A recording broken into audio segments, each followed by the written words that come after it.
நேசித்த ஒரு மனுஷன்.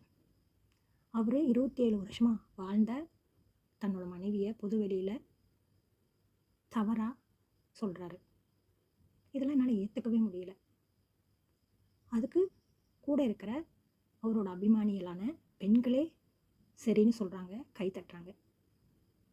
எப்படி இதை ஏற்றுக்க முடியும்? எப்பவுமே நம்ம எது சரி எது தவறுன்னு பார்த்து தான் ஒரு விஷயத்தை ஏற்றுக்கணும். கண்மூடித்தனமாக நம்மளுக்கு ஒருத்தங்களை பிடிக்குதுங்கிறதுக்காக அவங்க சொல்கிறதெல்லாம் சரின்னு சொல்லி நம்ம ஏற்றுக்கக்கூடாது. பாதிக்கப்படுறவங்க பக்கம் இருந்து நம்ம யோசிக்கணும். அப்போ தான் நம்ம ஒரு நல்ல மனுஷியாக இருக்க முடியும். என்னதான் பிரச்சனை இருந்தாலும் அடுத்தவங்க கிட்ட போய் என் மனைவி சரியில்லைன்னு சொல்கிறது எந்த விதத்துலையும் சரியாகாது.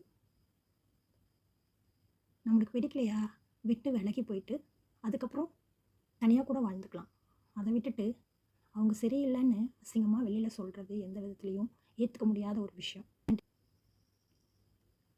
நம்மளுக்கு இருக்கிற குழந்தைங்க எப்படி பாதிப்பாங்க அப்படின்னு நம்ம யோசிக்கணும். மனைவி மேலே இல்லாத பிரியம் கூட குழந்தைகள் மேலே இருக்கணும். அதுவுமே இல்லை அப்படின்னா நம்ம எதுக்கு கல்யாணம் பண்ணிக்கணும் சொல்லுங்கள்? பெண்களுக்கு நான் சொல்கிறது இதுதான்.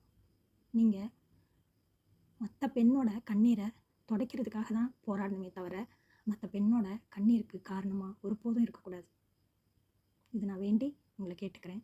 நான் சொல்கிறது சரின்னா ஏற்றுக்கோங்க.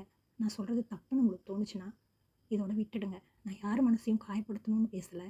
என்னோடய அபிப்பிராயத்தை பொதுவெளியில் நான் சொல்லணும்னு நினச்சேன், அதுக்காக பேசுகிறேன். உங்கள் கண்மணி. தேங்க்யூ.